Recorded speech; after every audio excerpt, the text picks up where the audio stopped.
Here we go again, back at it for part 2 of building this mini ramp for a very, very cheap price. It is freezing outside, and I mean literally it is freezing. It's below 32 degrees, it feels like 2 degrees, and it's the state of Texas, so I don't know why it's this cold, but it is. I know there's other places that are much colder than this, so I'm not like complaining that bad, but it's a different kind of cold, so you know what, I get to complain. I'm freezing. And I'm gonna be working out here. The wind's probably gonna blow, so sorry if any of the mic stuff cuts out like it did last time. I really need to get a windbreak. There's Copper, I don't know if you saw him. He'll be helping out again today. I don't exactly know what we're gonna do, but I'm gonna try to finish off the base platform and try to get the other side up and going. And that's only the second section of this mini ramp. There's gonna be a total of 4. I'll show you what they look like.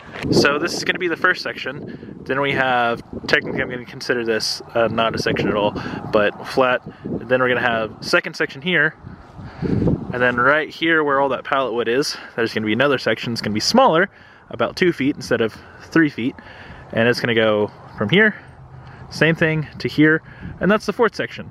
What I might do later on, when it gets to here, on the other side, is do a spine and have it come over that way, and then have another little cord right there. Just so I can practice on a spine. I don't know if I can do that. I'd have to kind of convince the fiance to let me do it. So if she says yes, then we can do it. If she doesn't, well, then I can't do it because she's barely letting me do this, and I appreciate her so much for letting me because this is gonna help out the channel, and I get to stay home and skate, and not many people get to do that. So I'm excited for it. Like I said, I'm cold. We're just gonna jump into today's video and finish building off hopefully this section of this ramp.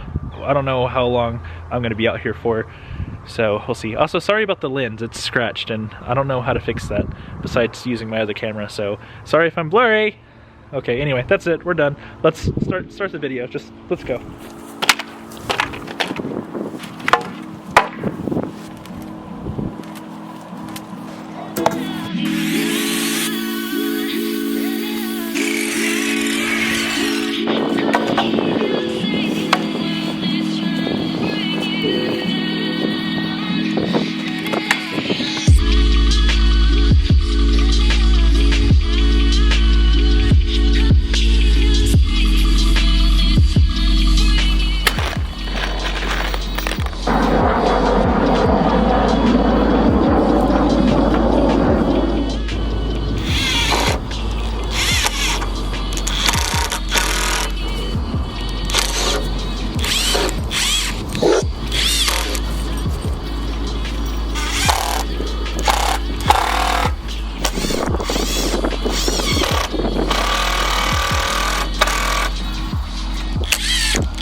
This is what I run into.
this is pretty much what we got done today. It's not as much as I wanted, but it's still not bad. I personally think that this is going to be a really, really cool and really fun mini ramp. I'm so excited for it. Again, it's a little steep, but I think that's okay. I want to get used to transitions, so I think this is going to be perfect. If it was anything less inclined, I don't think I would benefit from it. Versus this, I can use the same skills at a skate park and be okay. So hopefully it's going to be good. Again, there's going to be another side. It's going to go here, continue on, and then line up to here. It's just going to be about 2 feet tall instead of 3 feet tall. If you think I'm kidding about how cold it is currently 28 degrees and it feels like 11 degrees. So yeah, I'm cold, my hands are cold, my face is cold. I was wearing a mask for a little bit. I'm tired, I'm exhausted, I'm worn out like I was last time. So we're gonna call it again today. There's a snowstorm for the next like 3 or 4 days. So we might have some fun in the snow with the Subaru, which is up front. So yeah, with the snowstorm, we might take this Subaru right here and go do some donuts in a parking lot somewhere. I would take that one, but it still has a cool leak. And you guys haven't seen this new one, but that's my new one that I'm selling to my brother. So that one's gonna disappear here pretty soon. But I do have that one that is gonna be really fun for donuts on snow. It's been about 2 years since I've last done it, and the last time I did it was at one of our local parks that we have, and I kind of destroyed the front lip that I had and broke my radiator for my intercooler. Anyway, that's gonna be another video, another topic. I know y'all are more into my skate stuff, but I'm a big car enthusiast too, so we'll have some fun doing that. Yeah, I'm going inside. It's cold. Thank you guys so much for watching. I hope you got something out of this video. If you did, leave a like, comment down below so you can enter my giveaways. Sorry, I'm tired. And subscribe to the channel if you're new. Okay, I appreciate it. See you on the next one. Stay awesome, guys.